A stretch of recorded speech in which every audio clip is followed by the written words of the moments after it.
guys, welcome back to Nature's Cadence Farm. Today we're going to be working on our 2005 Dodge Grand Caravan. And what's going on is the lift shocks, or the struts, for the rear hatch.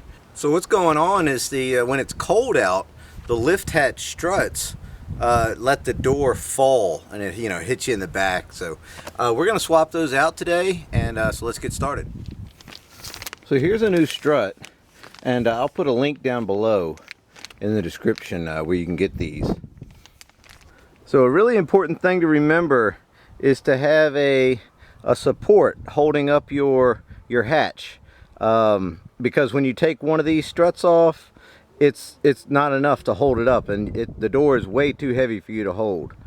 So to remove the struts, you've got two screws, a T40 here and a T40 down there, and I'll put links to the bits you'll need in the description. So you'll just take and lefty-loosey back these out, and I'll show you the other one. And lefty-loosey on this one too.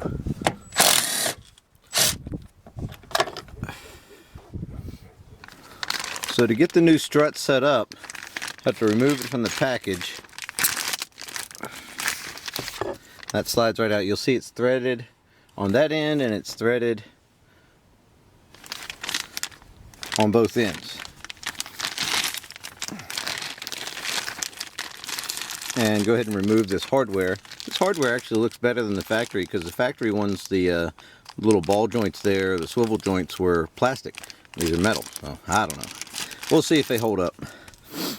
So each of these have these threaded ends on them, and you'll just thread this in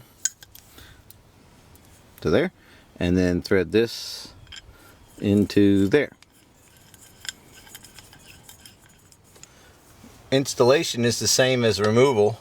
Just going to get this this kind of started in there, and righty-tighty. The other end of the strut needs to be installed on the hatch. Sometimes you have to twist this strut a little bit to get the screws to line up.